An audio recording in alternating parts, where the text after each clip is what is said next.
to another episode of Offbeat with Kristian and What Charlotte. up? What up? What up?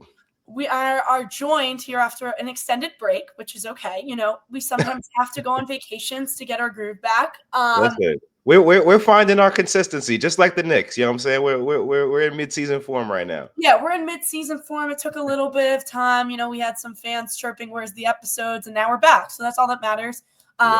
Appreciate everyone that's tuning in, whether you're listening on Spotify or you're listening to our clips on Twitter, formerly known as now X. Just Chris, call it Twitter. Like, it's fine. I mean, I'm not calling it X. I'm sorry. It just doesn't. It just don't have the same ring. All right. We're calling it Twitter. Sue me. All right. Don't actually sue me. All right, Elon. I don't want no problems. Don't actually sue me. Listening to us on YouTube, Spotify, wherever you're listening to, we appreciate the support. Now, let's get right into it. We also have a guest this episode, so stay tuned for that. It will be really fun today. Chris, the Knicks, ever since their 3-day break, that's what I like to call it, have scored 143 points, putting up basically all-star game numbers against solid teams, right? Last night, as we're recording this, they demolished the Grizzlies. Demolished them. It looked like the varsity team was playing the JV team. They were out hustling them. The bench had one of their best games of the season. We had Landry Shamet knocking down threes with confidence. We had Miles McBride dunking. Hello. And Jalen Brunson not even playing major minutes, right? And Cat overtaking it. 54 bench points, which is the most and the largest victory margin of victory for the Knicks this season. Chris, talk about last night. I mean, number one, it's the last two games, right, where it's you take down the Sacramento Kings, who have a top 5 pace in terms of just the speed that they play with. And I always thought that might be a concern just because this Knicks team this season has had, they've been tired. They've been running into the ground. You got guys who are all in the top 5 in minutes played, total minutes this season. And then to go against the back-to-back, 2 of the 5 fastest teams in basketball, I thought the Knicks might struggle. What I forgot to account for was what 3 days of rest will do it to a team, right? And it wasn't just 3 days; there was another 2-day rest period before that 3-day period. So it's weird. It's funny the way the schedule plays out. And then the Knicks have more rest time coming up. You got another 2-day rest, you got another 3-day rest coming up, and then you got the All-Star break coming. So this is like a perfect time for this team to just kind of rejuvenate and get their legs back. Now, what we saw last night, or we saw against the Kings and what we saw against the Grizzlies was, if this team wants to play fast, they can play fast, right? Because if you look on NBA.com and you go to stats, they're ranked about the 7th worst in pace right now. But that doesn't mean, I wrote this for the New York Daily News today, that doesn't mean that this team can't play fast. In fact, just looking at the roster, they're tailor-made to play fast. You got guys like Precious Achiuwa talking about, hey, man, we play fast. That's how I like to play. That takes you back to high school, right? And you got guys like Mikal, you got guys like OG, and I always think back to what Karl-Anthony Towns said earlier in the season. He goes, hey, when we get stops and we're able to use our length and athleticism to turn defense into offense, that's what he envisioned Knicks basketball to be. And that's what we got treated to these last 2 games. Now, here's the thing. Is that sustainable, especially when the schedule picks back up, right? And you got 3 games in 4 nights, or it's just back to having 1 game off in between games? I don't know. And that's why this team has to become comfortable grinding games out and getting the wins however they can get them. But it's got to be just reassuring. Mikal Bridges used the word like that, reassuring, to know that when it's called upon, this team can play fast. And not only play fast, you scoring 143 points on in 2 straight games, and the defense looks. That was one of the things that Kat and Mikal mentioned in the locker room last night. They said, hey, look, these games against fast-paced teams really test our transition defense. We know the Knicks have been terrible transition defense this season. Last 2 games, they looked okay. And they're saying, hey, that's because we're being forced to play faster, and that means we got to prioritize getting back. And Kat's like, hey, now we know we can do it. We just set the standard. That transition defense might pick up. So it's a good sample size. 2 games back-to-back against 2 of the 5 fastest teams in the NBA. That being said, the schedule is in their favor right now. Once the schedule, Tom Thibodeau likes to say it all the time, the schedule is going to come back around, and at some point, these games are going to come back at you. They're not going to need to play this fast all the time, but when they need to, they're showing that they can answer the bell. We have to talk about Josh Hart. Yeah. Josh Hart this season, in my opinion. My condolences, Josh, on the Commanders losing. I'm sorry. I know that hurt, but I mean, it's a good season for the Commanders, right? Like, no one expected them to get this far. It's only up from here. Literally, Jaden Daniels is a beast. So shout out the Commanders, but y'all wasn't getting past Philly, bro. 55. no way. No 55 way. Too much talent on there. But I personally think that Josh Hart is one of the most underrated NBA players, and in my opinion, could make a run. I don't know about this year, but like really is playing as an all-star reserve talent, in my opinion, the way he's playing. Yeah. I would say I would put him against any rebounder in the league, and he would hold his own. I think he could play in any era of basketball. His effort, his rebounding, his scoring, when he shoots threes, it's like the icing on the cake. Yeah. It's unbelievable what we're seeing. And Josh Hart, when he got that contract, everyone was like, 80 mil, like, why are we paying almost $100 million to Josh Hart? Like, and they'd be like, there would be tweets like, we're paying $80 million, and not even to his name. They'd put in quotations like Josh Hart. I'm like, we don't disrespect him like that. And what's so interesting, Steele, when the Knicks look back at this trade, they traded Cam Reddish, who is not even on the Blazers anymore, and a pick, right? You got to give to get. But he's even worth in this league, I think, at least 2 first-rounders. I think a team would be crazy to not even try. And, if I was another GM, I would just, joke around and be like, you traded Josh? Like, I'll give you 2 first-round picks. Your situation, giving up picks for Mikal, maybe obviously they would never trade that. But at the same time, Josh Hart has been an unbelievable player this year, Chris. Yeah, listen, so out of all players who are like shorter than Jared Allen 6'9" on paper. I thought he was taller than that. Out of all players who are shorter than Jared Allen, Josh Hart leads the NBA in rebounding, which is crazy because he's 6'4", right? So it's like just that in and of itself shows you just what type of player he is. He's just going. It's like, and I was trying to write this. I was trying to find a way in the New York Daily News to kind of get this reference in, but it's like he's just like a heat-seeking missile that only goes for 50-50 balls. Like he's going to find his way to it, and like that's just a kind of an embodiment of the kind of player you're getting. You're getting a guy who's going to do whatever it takes just to go get the ball because he knows going to get the ball gives the team the best chance to win. I asked him about it, obviously, and it kind of went a little viral when he said, "Hey, I don't think the All-Star game is meant for a guy like me." And in many ways, he's right. We all know the All-Star game is a popularity contest. We all know it's for the big names on the best teams. But at the same time, the coaches are the ones who are responsible for voting in the reserves. But here's the thing, though, and this is where Josh kind of, not necessarily Josh, but it would be one thing if you're voting in 3 All-Stars for the number 1 seed in the East, right? You could try to make a case for Cleveland to say Garland and Mobley or whoever and Mitchell. You could try to make that case because the Cavs have been so good, so much better than everyone else in the East. Knicks are at what, 30, 31 wins right now. And it's nice, but it's not necessarily stand out enough to get 3 All-Stars, especially when you got 2 starters. You got a bunch of guys that are deserving across the East. So it's tough. If I'm another coach, I'm looking at Josh Hart. But then you also got to look at Mikal, who's been playing well. I don't know if OG has an All-Star case, but in terms of impact, we know what he brings. The team is put together well. You know what I'm saying? In terms of just like the star power on here. Now it's just you're seeing them work through all the kinks. Josh Hart is a guy who helps you get through those kinks because he does all the little things. It's amazing. But like he said, All-Star Weekend isn't for the guy, the hustle guy, right? It's for the guy who can go out there and make the crowd go ooh and ah and whatnot. So we'll see. I don't think he's going to make it, but he's deserving. That's a fact. He did play on Team USA. Let's just put it out there. He did play on Team USA with Mikal and Jalen, among others. But we go back to the All-Star game. It's like, it's a popularity contest, but the fans wanted LaMelo Ball, and he's not a starter, right? And there was so much uproar on Jalen Brunson getting an All-Star starting nod over LaMelo. If you compare the 2 type of players, I think Jalen is more of a team player. I think he's been in the league obviously a little bit longer, and the coaches and the media said, no, LaMelo's not going to be a starter. And I think a lot of fans in the NBA have a problem with that because they think, LaMelo's going to bring the eyes. He's been on reality TV with his brothers all his life. Jalen is just coming into the spotlight. He was a 2nd-round pick. Yeah, he's a national champion, but he doesn't have the reach with the younger kids that LaMelo did. What did you think of LaMelo not getting that all-starring nod? I wasn't surprised because I know the fan vote can only take you but so far, right? When you look at his play style, sure, it goes viral on social media, but what doesn't go viral on social media is 7 for 27 shooting from the field and 7 turnovers, right? And what also doesn't go viral on social media is the Hornets record of 10 and 32 or something like that. Like, come on, at a certain point, you have to draw the line. And I think there's a chance that LaMelo doesn't make the All-Star game at all, not even as a reserve, right? We've seen there's a precedent for that. I think Trae Young missed the All-Star game a few years because the Hawks weren't playing well, even though his numbers were looking good.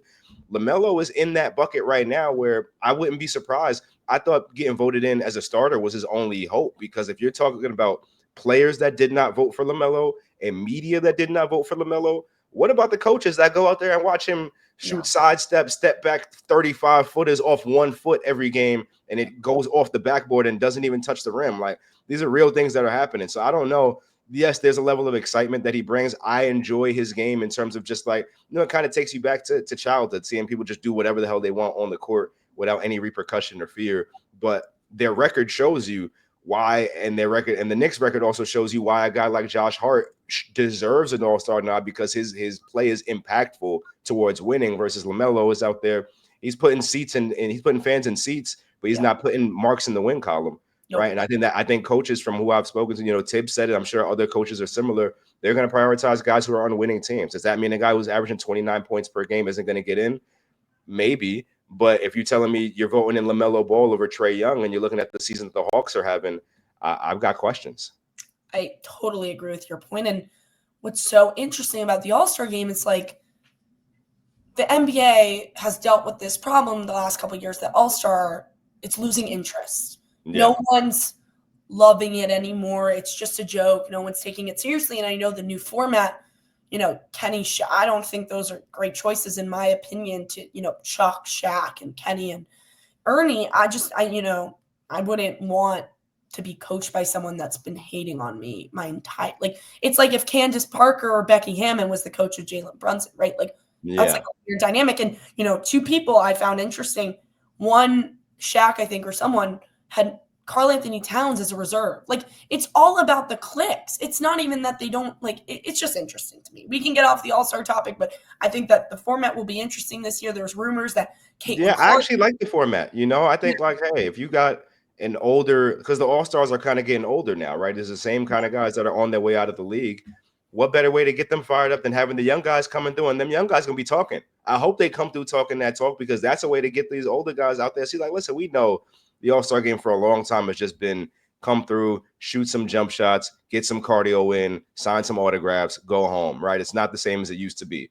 And the NBA has been searching for ways. The financial incentive didn't work because you're donating that to a charity. And I thought the 24-second, I forgot what rule they issued. They tried to usher in with the previous All-Star game, where it was where they had the Kobe Award and all that, and it was like a timer and all that. That kind of, it was interesting one year, and then I don't know where they went with that. I think this has a chance to actually work, because this is kind of bragging rights for the younger guys. And if I'm a competitor and I see these younger guys coming in, they're talking that talk and they're trying to beat us, oh no, we got to put a stop to that. So I'm interested to see what it looks like. I hope it sparks some sort of competitive fire. But if this doesn't do it, nothing. I don't know. You go for it. Another interesting thing that's going on with the Knicks, we saw this the last 2 games. Precious Achiuwa is playing out of his mind, right? Landry, I think, is still trying to find his confidence. Campaign, I think, is one of the best signings for the Knicks this offseason. He just brings so much energy on the floor. Miles has been going through a slump, right? We've been hearing all these rumors about, Chris Boucher and Jonas Valanciunas, among others. And I don't see, personally, anyone on the market that I'm trading Mitchell Robinson for. I get it. The health, Chris, his situation still doesn't make sense to me. He's on social media with fans saying, a fan slid up on his story. It's like, you're next to be traded, bro. And he's like, I don't really care. And God, I say this all the time. Just stop talking. You're using things that can be used against you. Obviously, you're emotional. You want to be on the court. I personally do not see, Chris, I don't know, maybe you disagree, someone on the market that I'm like, yeah, I'd let go of Mitchell Robinson for him. Nah, I think you touched on a couple things. So let's start at the top. Number one, Precious. I think we saw his kind of breakout in the preseason, and then we saw the hamstring injury. And then, he told me that, when he came back from the hamstring, he wasn't all the way right. He was not healthy when he came back, but he came because his newest team needed bodies to be out there on the floor, and he played through that. And now this rest days that we've been talking about, Precious is a new person. He told us yesterday that, hey, he feels like how he felt before the injury finally, and then playing the faster pace allowed him to use his gifts. I like what Precious brings to this team. I like the positional size. I like his ability to finish at the rim, which is something that we didn't see too much last year. This year, we're seeing him make stronger moves to the rim. And we know he's always been a talented defender. So it's tough when people say, hey, go trade Precious Achiuwa. He's making $6 million. I'm like, okay, who are you trading him for? And is that going to improve the roster? Is whoever you're getting in return for Precious Achiuwa going to be able to do the same things that he does for you on the floor and then better? Right? Like, I don't know. It's tough. What's out there? That being said, we're talking about Mitch and trade Mitch and all this, that. I mean, I saw what Mitch looked like. Mitch is looking slim. Mitch is looking like he's making all the progress that Tom Thibodeau was saying. And we say the same thing all the time, right? Like, when you don't have to be a basketball genius to understand the fit of Mitchell Robinson, Karl-Anthony Towns, Precious Achiuwa, OG Anunoby, Mikal Bridges, Josh Hart, just the disruptive defensive lineups that you can put together, Deuce McBride, and then Jalen out there, captain, and being able to throw that lob up. The Knicks haven't really had that reliable lob threat like that. And now you're bringing it back with Mitch if he's be able to be healthy. That's really the big if right there, right? If he's able to stay healthy, right? That's the great unknown. But he's been taking his time. He's been cautious. He's been putting in the work from what everyone's saying. So I'm excited to see him finally make his debut. It's just a matter of when is that going to be. I think the last time I was on the pod with you, I said we might see him after the All-Star break.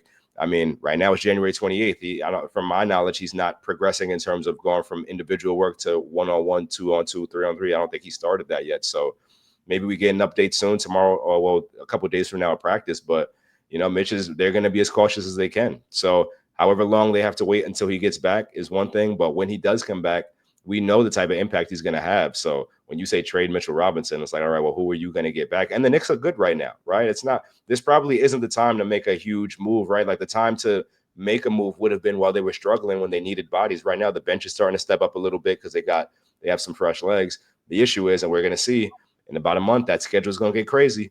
And what happens when the schedule gets crazy? Are you proactive about that and trying to find some fresh legs, or do you hope that Mitch kind of solves that problem? We'll see. The Knicks are undefeated since Tom Thibodeau has run a 9-man rotation. Play your guys on the bench. You have Miles McBride, Cam Payne, Precious Achiuwa, and Landry Shamet, who he has seen, they trust him. We saw Ariel Hawkporty at the end of the game. They've had to play, the garbage minutes at the end with Jacob Toppin. I'm not saying those type of guys, but I would love to see a 9-man rotation. It's working. If it's working, don't break it. There's no point, right? Yeah. I want to see them run a 9-man rotation. But to your knowledge, Chris, you want to clarify that there's Mitchell Robinson. He's not on the court yet. He looks slim, right? He's in shape, but there's no running. There's no. No, to my knowledge, he hasn't progressed to like full speed running, practicing of that sort. I think it's still going to be a slow process, but we'll see what happens. We'll see there's going to be an update at some point between now and when they practice in a few days. And also, you said the Knicks are undefeated since Tom Thibodeau expanded his rotation to 9 players. That's also the same time they got 2 days of rest, right? They lost to the Minnesota Timberwolves on the 17th. They had 2 days of rest, and then they played the Hawks and the Nets in a back-to-back, won those 2 games, and they had 3 days of rest, and they won those 2 games. I think we can draw the conclusion that you get this team some rest, anything can happen. I agree. I think, the minutes police, even Josh Hart in his press conference the other day his post-game press, or he was like talking on the court after the game. He was like, the minutes police don't have anything to say tonight. Like, it's funny when these guys are like, all the fans, they talk. Some of them are crazy, and, some of them actually make sense. There's been people that have said that the Knicks need to play a 9-man rotation. It's funny. He's like, the minutes police can't complain now. It's really funny seeing these guys on social media bantering back and forth with fans, directly or indirectly. It depends. But it's just interesting, the rotational minutes, because Landry, we've seen sparks, like he can get going. And then there's games that just doesn't look good. Like, he just doesn't have the confidence. And I don't know, maybe I see rumors. I don't know how Chris Boucher, like, you got Precious. You don't need, like, are they really concerned about the forward? Like, Chris Boucher, last time I checked, can't play. What are we turning the Toronto Knicks right now? Like, I'm confused. I don't know. It's one thing I've learned since joining this beat is that they're going to be thousands in every single rumor.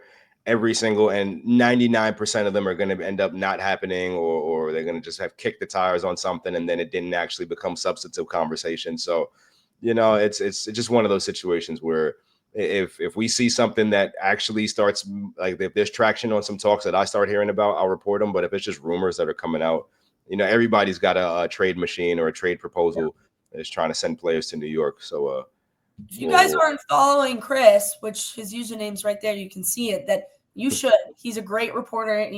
I'm sure when something breaks or he'll have a tidbit on something, maybe he'll drop it on the pod, but it'll probably be in an article. We'll see. Maybe, you never know. But I want to talk about something, speaking of your article, about Cat's thumb, right? Oh, yeah. He was shooting terribly from downtown. In my opinion, I know he wants to be out there, right? He wants to play. He's a competitive spirit. He's always said, this is Cap's team, and Jalen, for those that don't understand that. And he just wants to help. Can you talk a little bit about, have they given an update on this injury? Obviously, he made a three. He was like, I was getting worried. I saw that in the press. And they posted that. But, can you give a little bit of an update? What is his injury? What is the extent, if you know? Or, is he changing anything? Has he said anything in the presser? Yeah, so we know he had a severe, or we'll just call it significant, thumb sprain to his right thumb. I believe it was January 13th against the Detroit Pistons. We know he missed a few games. We know he came back, hit a three, and then he was really he only hit one out of his next 10 after he had the injury. And then last night comes, and he had been talking not too long ago before last night, saying, hey, the thumb, his line is, it is what it is, right? He's going to have to play through it regardless. But he said in as many words, of course the thumb is preventing me from shooting the ball well. It's my thumb, right? On my shooting hand. Of course it's going to impact the three ball. Now, what's telling is yesterday against the Grizzlies, he shoots 2 of 4 from downtown. And the guys, and we have a reporter in there who's asking him, hey, is that more indicative of, the thumb, you getting more comfortable playing through the thumb, or is the thumb actually healing? Cat looks at the guy and goes, he basically says, my thumb is not healing.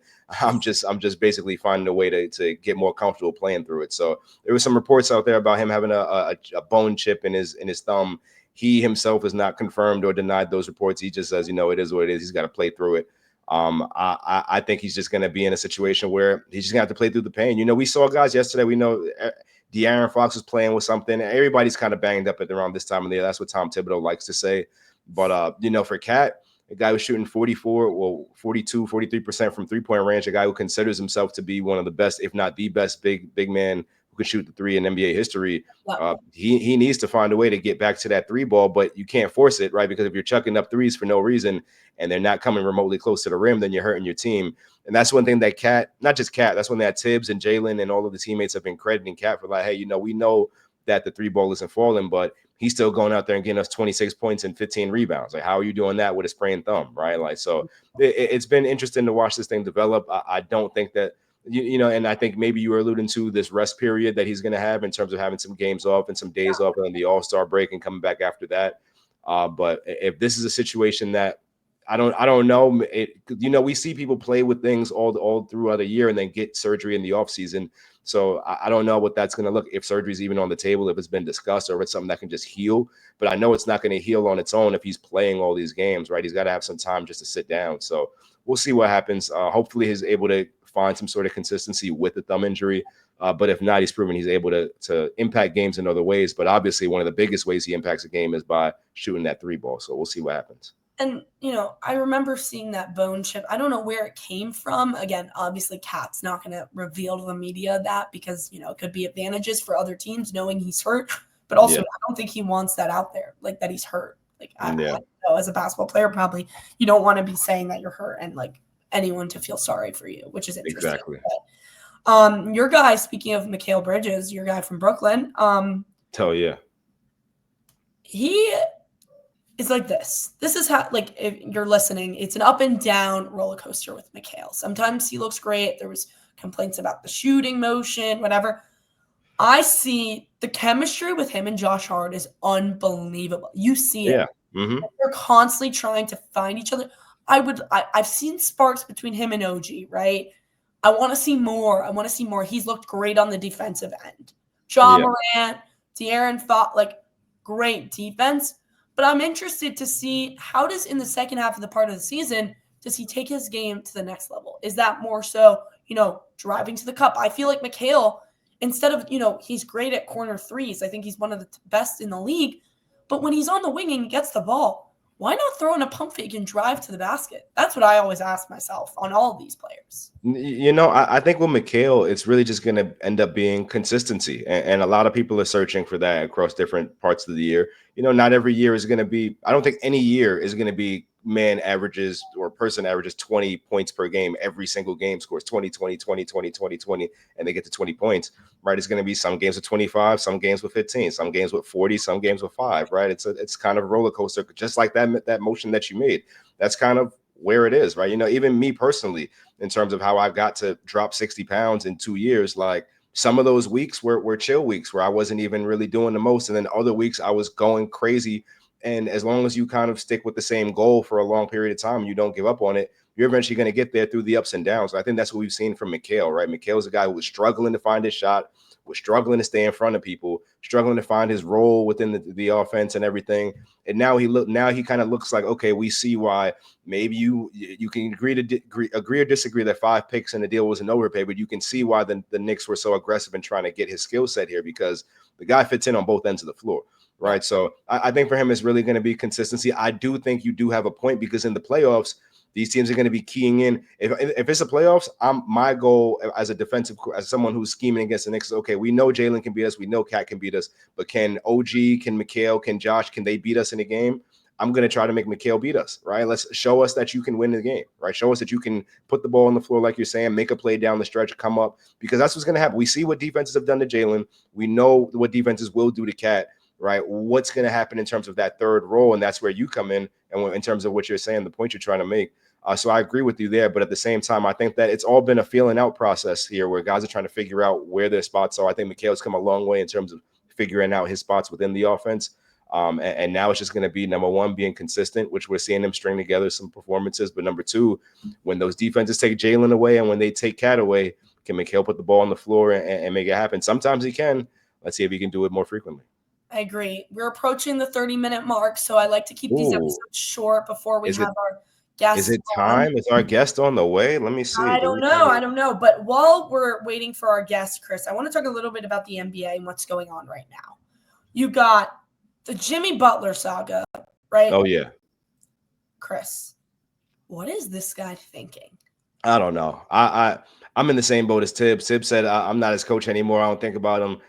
Listen, Jimmy, I covered James Harden when he forced his way from Philly to Brooklyn, and then, he forced his way to Brooklyn from Houston, and then he forced his way from Brooklyn to Philly. I covered both of those trades, and I'm like, okay, well, some people are just gonna do whatever they can do to get out of town, right? So I don't know what's going on in Miami, but we know who Jimmy Butler is, though. I don't think anyone's surprised by this. Just like I don't think anyone would be surprised if James Harden turned around and said, hey, it's time to ask for a trade. I don't want to be in LA anymore, even though they're playing pretty well out there. But you already have the MO out there that you are willing to do what it takes to get out of a city when it's that time. So not surprised, not sure what Pat Riley ends up doing, because we know Pat Riley ain't budging on anything. No. So it'll be interesting. Indefinite suspension, though, that's tough. Wild. I don't know. It looks like we have our guest on today. Let's so, go. Chris, do you want to introduce our guest before he comes on stage? Sure. So we have I don't know that you guys saw. Well, I'm sure everyone saw, but last week, Karl-Anthony Towns got the cover of Slam magazine. It was Dominican on the front. It said Yatu Sabe. It was really nice. And we have with us the Slam editor-in-chief, Franklyn Calle, who's just so kind enough to join us. Hey, what's going on, Frankie? How you doing? So do you go by Frankie or Franklyn? I got introduced to you as Frankie. I don't know if you go by Frankie or Franklyn. Which one do you prefer? Growing up, Frankie was the one. As I got older and it became more of a professional setting, I'm 50-50 at this point, so I welcome both. But let's do Frankie here. Let's go. Okay, Frankie, thank you so much, man, for taking the time out. Just Absolutely. Talk to us, man. How's everything been? How's Slam treating you? Talk to us about things going on. Good. No, everything's well. Busy time of the season, right? Mid-season point. At Slam, we cover everything from high school to college to the NBA. But now we got on Rivals. So it all, as you know, right, both of you working in sports and in basketball, it is a 24/7, 12-month when it comes to the sport of basketball, right? Yeah. We just had a whole conversation about football, and as great as it is right now, it kind of dies out from March to about July-ish. Yeah. there's no such thing as that in sports, right? In basketball, I mean, right? You have AU season, you got high school season, college, W season, even there's just so many parts of it. So busy time, but it's always exciting. It's always exciting. I mean, at the end of the day, we're here talking basketball now. That's all what it comes down to, as I see the Jalen Brunson cover right behind you. Oh, yeah. I wanted to. I had to. You know I had to. Yeah, no, you got to make that front and center, of course. One of the best covers. I want to talk a little bit, ask you about what was the selection process of getting Karl-Anthony Towns, right? You know, plenty of storylines going on right now in the NBA. You got the Cleveland Cavaliers, who are, I think, probably one of the best teams in the NBA. You got the Boston Celtics going for their second straight win. OKC, you know, they're building a monster over there. Talk a little bit about the vetting process of getting Karl-Anthony Towns and what went into that of picking him. Yeah, absolutely. You know, it's one of those things where, I guess, first and foremost, a lot of debates and arguments and back and forth and a lot of in-person heated conversations. But, you know, at the end of the day, first and foremost, we are based in New York, right? So we're a little biased, I would say first. Most our staff is probably New York, New Jersey, Connecticut based. Myself grew up in Brooklyn. Our CEO, Adam, grew up in New York. So our, founder, Dennis, grew up in New York. So there's always been a little New York bias to it. But obviously, we're an international magazine. We cover the sport from all sides, right? But, Karl-Anthony Towns, were first introduced to him when he was in high school at St. Joseph in Metuchen, right? So, we have a high school section in the back of the magazine where we feature a couple of high school players every month, right? Every issue. And so him being in our backyard, we were pretty much hip, to Cat very, very early. We follow his progression. We feature him in the magazine when he was a high school senior. Then obviously he went off to Kentucky. So, we've always been truthfully, and we can say it as media personality, like we've always been a Karl-Anthony Towns fan, but that's because, there's just a geographic that comes to it, how close he is to the city and how long we watched him. And so we had not done a Karl-Anthony Towns cover in a minute, going back, like a solo cover more than 5 years ago, probably longer, 7 years ago or so. And so he was due for one. If you look at his stats, he's been pretty much consistent throughout his career, right? It's not like he's having this crazy season that no one saw coming that hasn't happened in a minute. Like, he's been very, very consistent throughout his career, and you can only put the same player on the cover so many times when they're with the same team, right? So eventually you're like, all right, we got to wait for the next opportunity, the next storyline when it makes sense. And this one just made sense. I mean, it is like a Hollywood script, right, so to speak, right? A kid that grew up in a local area, goes out to Minnesota. He's out there with Tibbs, then reunites with Tibbs again back here, reunites back as a homecoming, back with family. He gave a great quote. This is year 10 for him, right? He's like a decade into his career. And for it to now be this full circle moment, there's that clip that goes viral every now and then. I always see it on IG of him interviewing KD. With MSG. MSG Network, microphone. He's probably like 16, 15 at the time. It is a full circle moment from all sides, whether, personal life, whether basketball. It is a Hollywood story when you think about it, right? And so many, he's having career numbers and rebounds, pretty much in points, pretty much up there, shooting, field goal percentage. Like, he is having, overall one of his best years in his 10 years in the league. And I don't know how many screenwriters could script a better story than this. And, we'll see how the spring goes. But as right now, like, as we sat through it and we were thinking about, like, what are plays we haven't covered in a minute, right? What are storylines that we haven't told in a minute? Cat just made the most sense. I mean, it was a no-brainer for us. And, I'm sure we'll get to it a little later, but, like, even on set, right, and getting a chance to connect with him and just the aura he has, you can tell, like, he is at peace with everything. Like, you can tell when someone, one thing is when the game slows down, but you can tell life has slowed down, and he kind of, the moment he walks in a room, like, that aura he has, it's pretty incredible to see, because then it makes sense what you see on the floor, if that makes sense. What you see on the court makes absolute sense when you see just the vibe he has off the court these days. Yeah, it's interesting as you bring it up, because I had asked him, on the same day that he got announced as an all-star starter, the all-star starter questions came in. He was talking about how much of an honor it had been, but he'd already made the all-star game so many times, right? But I asked him, followed up, I'm like, hey, you also got the Slam cover today. What exactly does that mean to you? And he goes, it just takes you back to being a kid biking around trying to find the Slam magazine when I was younger, so I could kind of find the athletes in there and take things from their games and implement it in my life. He kind of it almost felt like the Slam magazine cover meant more to him than an all-star starter nod, because of, I think, the place of the magazine where it belongs in hoop culture, right? Like, what do you think about just where Slam magazine has come from to where it is now, where, you know, guys were, you know, when I was growing up, people were always trying to find Slam magazines all over the place. And now it seems like we're in this digital phase where like kids are on phones and everything. Just like, what do you think about the evolution of everything from where it used to be to now? And for a guy like Cat to kind of almost, it felt like, you know, take more pride in having a Slam magazine cover because of how important it was to him growing up.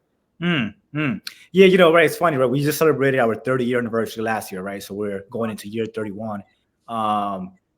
And there aren't that many companies that, as you know, in this day and age, that can survive that long, right? That can stay that long, given just all the tumultuous parts of this industry today. Our transition from just being a print magazine to now a digital, you know, full-blown digital media company that has 20 million followers across all the different platforms. Yeah. You know, we have an all-star game, the Slam Summer Classic, every summer. That is one of the most, you know, prestigious high school games of the calendar year, right? It's played at Rucker Park. You know, pretty much 16 of the top players in the country, you know, played outdoors on it. The presence we have on social today, right? The presence we have at the high school level today, you know, the events, et cetera.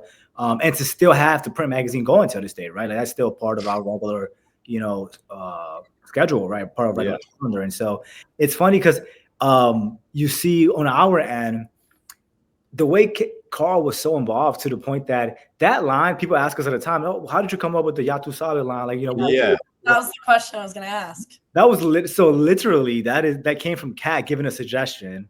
It was an iteration of that same line. Yeah. I think his was Stu Sabe with a question mark. It was an iteration of the same line.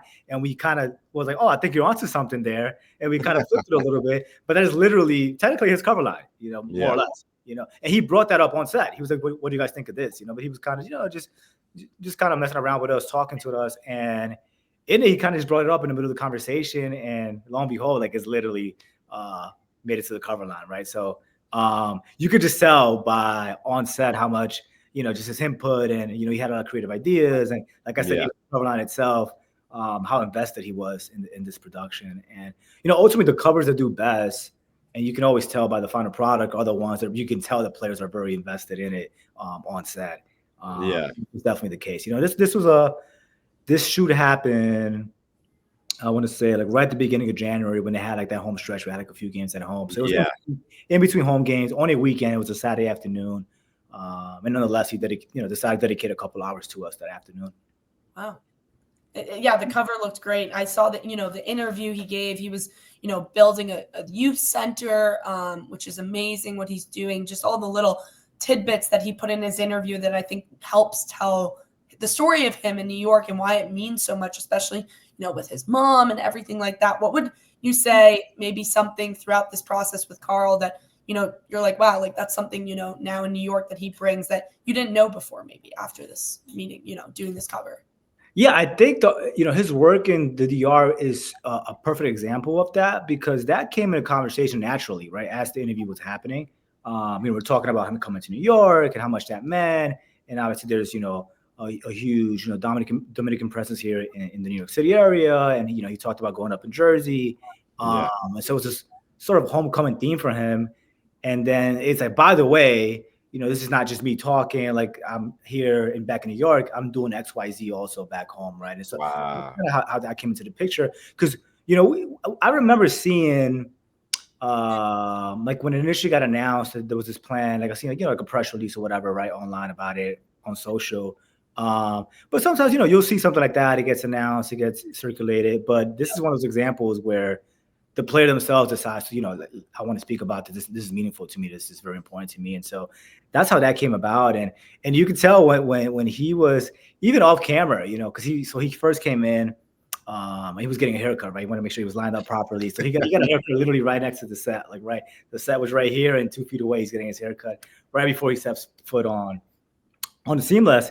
And as he's getting his haircut, like you could just tell him just reminiscent, right? You know, we're just talking at this point. This is, you know, cameras are off. We're just having a conversation, and him talking about just coming home and Jersey and the roots. And, you know, I remember we were talking football and baseball. He's a big Yankee fan. And so you can tell how meaningful this is to him, but also and on a personal level, right? He is personally invested. This is something that is very, means a lot to him, right, on a personal level. Not that Minnesota didn't, obviously, but this is different, and you can tell just by having a conversation with him and how the conversation goes from here to, well, what about this? What about that regarding New York? And so, like I said, it's so cool to see. Sometimes we'll do interviews and the player's cool, everything's fine, but you can tell that the answers, they're just going through the motion, right? They just give me answers, right?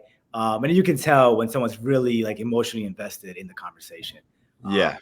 And for those, and this is not me just kind of plug it in here, but if you go on the YouTube video that we did, you can see it, you could hear it, you could feel it. And so I think that's just so cool to see because it came off very genuine. Yeah. I do have a question. I don't know who's ringing my doorbell right now. It must be a delivery, but I do have a question. I mean, hopefully you can speak to this while I go check the door. How did you guys settle on the photo where he's pointing at here? Like how many different on the cover art? How did you guys like settle on that being the actual photo? Because I'm sure you guys took a bunch of different options. What settled that one as the one? Right. Yes. No, absolutely. It's funny, right? We take probably, I don't know, you come away with 200, 300 photos, right? It feels that way, right? And you're combing through it, and you see a couple here, but we have a wall out like in the main area where we have literally every slam cover chronologically, right? So top left, the very first one, 94, all the way to bottom right, which is the most, current ones. And you've pretty much at this point done every pose you can do. There's only so many poses you can do with a basketball and a jersey, right? Like, palming it, putting it on your shoulder, like all the basic poses. Exactly. There's only so many you can do, right? And 30 years later, I promise you, we've probably done all of them at this point, right? And so at this point, you're trying to look at what are some poses that have not been done in a long time, right? That have not been done in a minute, but ones that are, that are fresh or unique, and they also tell the story, right? Going back to just how genuine of a moment this is for him. A lot of players, you got to ask them to do the whole pose, point here, like, pull your jersey out. Again, this was natural. A lot of it was like on the fly, Karl just coming instantly being, we should do this, let's do that. How about this? How about that? And that's what I was saying earlier. When you see that, all right, this is something that the player's very, invested in. And so it was one of those moments where we wanted to try it. And sometimes, I would say a lot of times that it's cheesy, right? If you don't do it properly, the whole pointing to the jersey thing, it could look very cheesy, very corny, depending.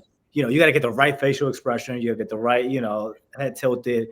You got to really hit a home run there. Otherwise, it can look very cheesy. And it was one of those where I think in a moment we're like, cool, let's try it, let's see how it looks. And then afterwards, as you're coming through it, you're like, we have not done something like this. And, meaning head tilt, jersey, pointing, especially with a Knicks jersey on. And so it was fresh, it was different. And like I said earlier, 30 years in, there's not that many times where you look at a photo and you're like, all right, that's one of those that we haven't done yet. Yeah, that's funny. Sorry, guys. This has been this persistent guy from Optimum who's trying to get me to switch over from Verizon. And I'm like, you guys don't even have Knicks games right now. What is going on here? So it's crazy. Frankie, I know we're on borrowed time. What are your I guess thoughts of the way the Knicks have played this season? What have you seen, and what are your expectations for the rest of the year?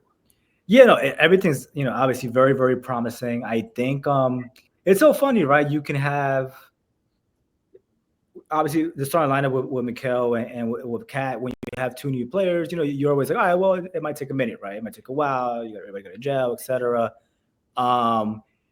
They look good despite the fact that it's still, relatively speaking, early, right? Like we're talking 30-something games into this nucleus going together.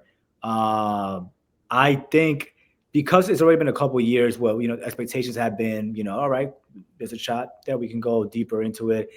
I think this year, if you look at this team and also take into consideration that, like I said, it's already been a couple of years going into it, that, all right, we're almost there. We're kind of just got to get that little more push, right? The little nudge. It could be this year, Hey, here we go. And it's so funny because, you're like, I remember a couple of years ago, it was like, all right, well, it's a little too early. We might be over, the expectations, they might be overachieving, right? You might be like, all right, cool, It happened last year. I mean, I guess you can argue last year's expectations were actually higher than maybe what ended up being, right? But I don't know, I'm curious from you guys because I feel like expectations this year are not as high as maybe they were 2 years ago. but are not necessarily very, very low. It's kind of like a mid-tier, which is probably the perfect spot you want to be in if you're a team or a player. I would disagree. I think It depends. This is a champion. This is a championship team. This is a team that wants to win a championship, right? So I think last year, like you were saying, the bar was a little bit lower because you had all these injuries and Jalen went crazy. But at the end of the day, you knew you were running out of bodies. I don't think you trade 5 first-round picks for a guy. I don't think you sign a guy to a $212.5 million contract if you ain't trying to win a championship. That's just me, though. You know what I'm saying? That's from what guys I've been talking to.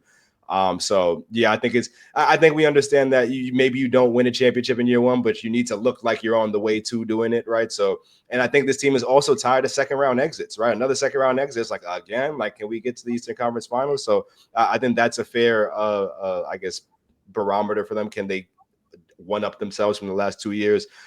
Before we let you go, can you give us some hints about the upcoming slam covers? Like, any hints on the next up? What you guys cooking up? Yeah. Oh man. He's thinking of the phrasing. He's like, how do I say this without anyone getting mad at me or giving too much away? Exactly. That was not a question I was prepared for. But it's funny, right? We have obviously also weekend's about to come up, and so you're trying to figure out, how can we be part of that conversation? And then you go straight into March Madness, right? Literally into playoffs, right?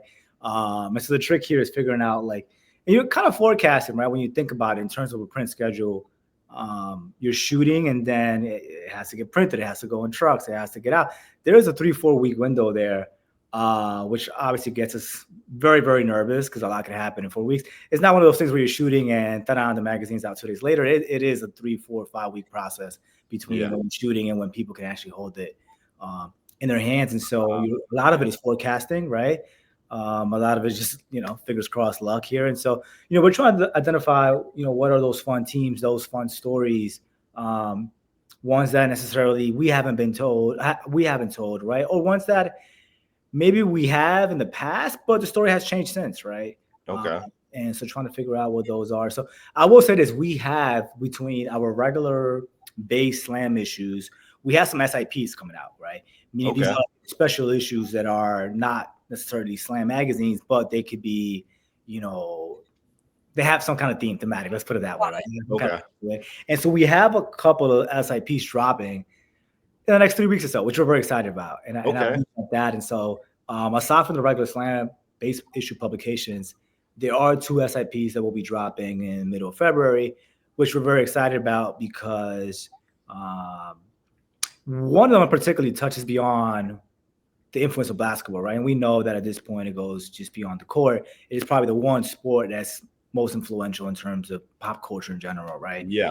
American football might be king here when it comes to numbers and streaming or whatever the case may be. But when we're talking really impact, I don't know that anyone necessarily tops basketball, especially on social media. And so we've been trying to find a way to celebrate that and do it in a way in which, people walk away with a nice coffee table type special issue, collector's issue, right? So we have a couple of those in the works in mid-February, which we're very excited to be dropping. Okay, so we got mid-February. What else is happening in mid-February? All-Star Weekend happening in mid-February. So we're thinking of an all-star who might be, impactful in the community. Just trying to put some dots together. Never know. Might be hot, might be cold. We'll leave it there. Frankie, thank you so much for the time. We really appreciate you. Let the people know where they can find you.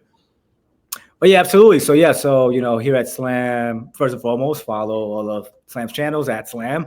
We have a lot of great content there, everything from NBA to W to college to high school and even streetball and, beyond. And then my personal will be at Frankie, as my nickname is, C7, C as in Calle, my last name, and then number 7. You can find me there, and we'd love to connect with anybody. But you both are awesome. You're amazing, and so I'm excited to see this and beyond. See what is the rest of the episode looking like? I'm curious. We're gonna wrap it up with some NBA going news, maybe Jimmy Butler, DeAndre, Fox with Sacramento. What's going on there, and maybe some preview what's going on with the Knicks' upcoming games. We just touched on I might ask, what should the strategy be going into the trade deadline, if any? Oh, that's a great question. Well, we probably have two different opinions here too, right? Because I've always said a lot of it hinges on whether or not Mitchell Robinson can stay healthy and whether you believe that he'll be able to stay healthy. It's one thing what he shows you. It's one thing that the progress that he's made, but after that, you kind of have to go on history. And last year, you're getting 2 surgeries to the same ankle for the same injury, not promising, but you have to weigh that against the fit, right? You bring Mitchell Robinson back and he is healthy. Look out. We know what he can do. We know what Cat looks like next to someone like Rudy Gobert. We know what these starters probably look like with a guy like Mitch, who's protecting the paint and can be the lob threat. And we also know if you put Mitch and Precious and OG and Mikal and Josh or Deuce on there on the floor, good luck scoring on them, right? So it's a lot of pluses, but at the same time, you're hedging all that against if he gets hurt again, it could be bad. And now you're in the same situation that you started with. So, we know that Jericho Sims' name is out there in terms of trade rumors and trade discussions. We know that they've been in conversations, but will something get done? We don't know. That deadline's coming around in less than 2 weeks, so it's coming we'll up. see. I think personally, just to add in my opinion, I think that the Knicks, they're undefeated. We talked about this earlier in the episode. When Thibodeau is running a 9-man rotation, they're undefeated so far. They put up, after their 3-day break right now, they're on a roll. They're killing it. I just think that, if you want to make a deep run, which this team is determined to do, you need depth that your coach actually trusts. I don't think he fully trusts Landry Shamet yet. I think he kind of trusts Cam and Deuce. Precious is on his way. He's been a little shaky this season, but has looked phenomenal lately. So I think, they need one more piece on the bench that I think can be a scoring threat because a lot of guys like Precious and, I think they need some more defense and some more rebounding because when Josh Hart comes out of the game, no one is really rebounding unless it's coming right to their hands, if we're being honest. But I don't know. I would like to see one more piece on this team. There are a lot of names being rumored. Again, the rumor mill is crazy. But I would like to see one more piece on the Knicks if they really want to take it to the next level. Yeah. What about you, Frankie? What do you think? Do you think they need to trade, or would you keep the roster as is? If you were the GM, what would you do? It's funny. I'm the one that proposed the question, and now I'm like, I don't hey, we're looking back to you now. I don't even have an answer for this. I wasn't expecting. I think you both make a really good point. I think Mitchell is a huge question mark, right? Yeah. Obviously, and so and they can definitely. I mean, every team I guess can use another piece in terms of off the bench, right? But definitely this one.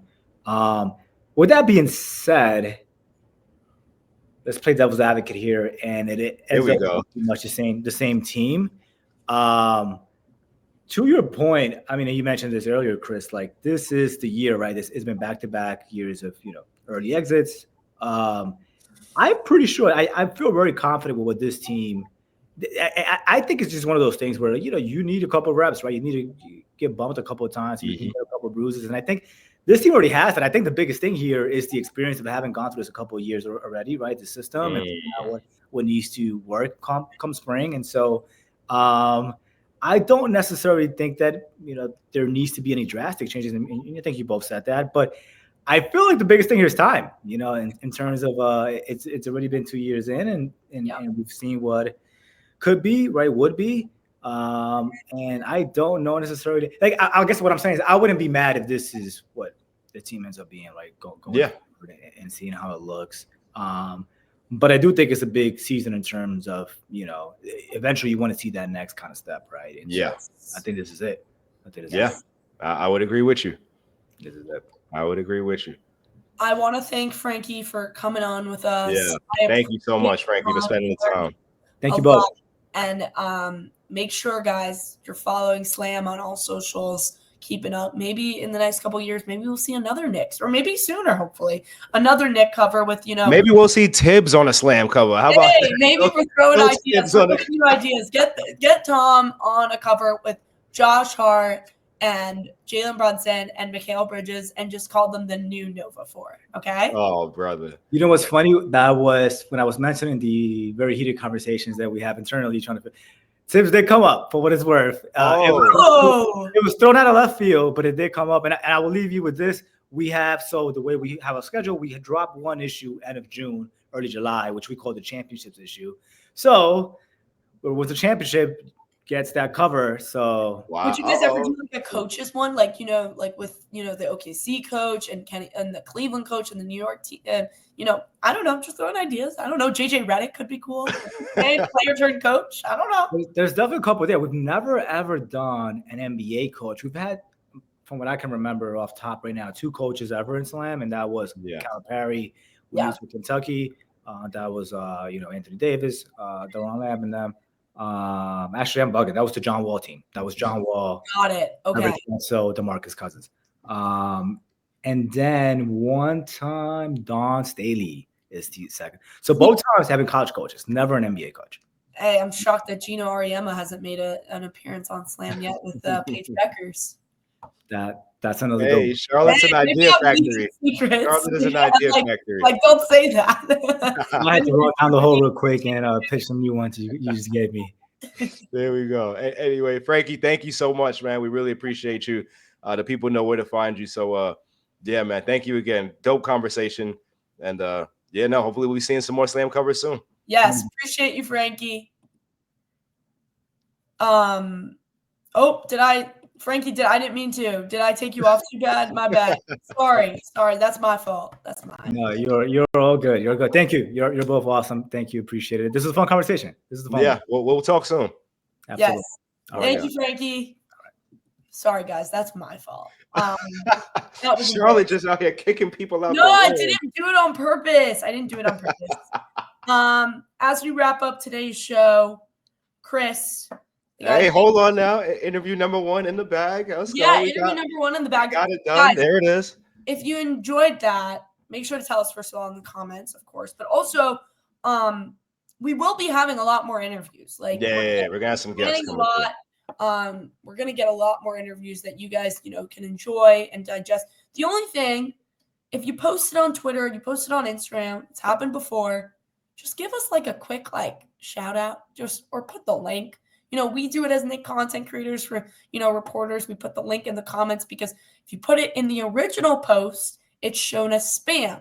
You want to make it as a reply. So if you ever, I'm sure there's stuff that Chris has said in the pod or, whatever, or maybe Frankie, just give us a quick link. You don't even need to tag us. Just put the link. There we go. Yeah, Charlotte. There you go. Let them know. I don't know all the specifics, but you do. So go ahead. No, I'm just saying I will go full social media manager on you and comment and say, hey, I'm going to call you out now. Anyways, Chris, as we wrap up, any last minute comments before we wrap up our show? Yes, I'm going to pull out the trusty keyboard.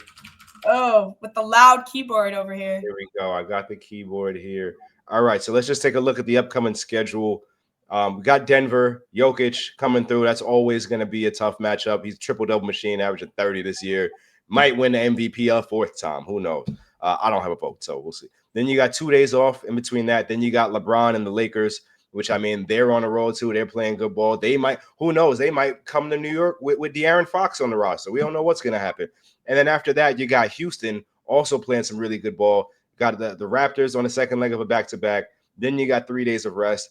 And then you got Boston, right? But then you have another 2 days of rest, and you got Indiana and Atlanta in a back-to-back. So the schedule is iffy. It's a little interesting here. But between Denver, LA, Houston, Boston, Indiana, Atlanta, that's a bunch of playoff teams to face between now and the break. Now, the Knicks done surprised us already. They took the Grizzlies to the woodshed.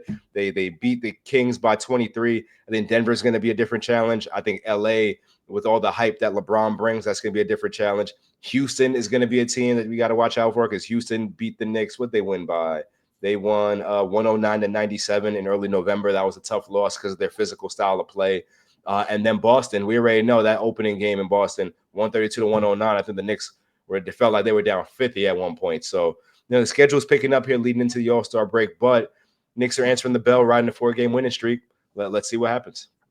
Agreed.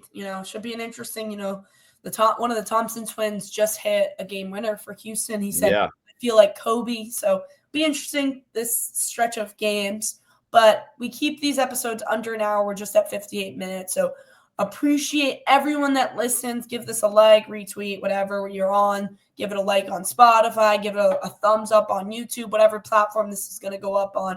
So appreciate the support. If you're not already following Chris, at Chris Splash, it's right there. It's been the whole time. And also at Shar Steinberg 4 or Let's Talk Knicks and more. On X. You made sure to specify Shar Steinberg 4 on X. Same thing, X, same thing. You got the same username on Instagram. So these are facts. These are facts. Appreciate everyone. We will see you next time. Peace.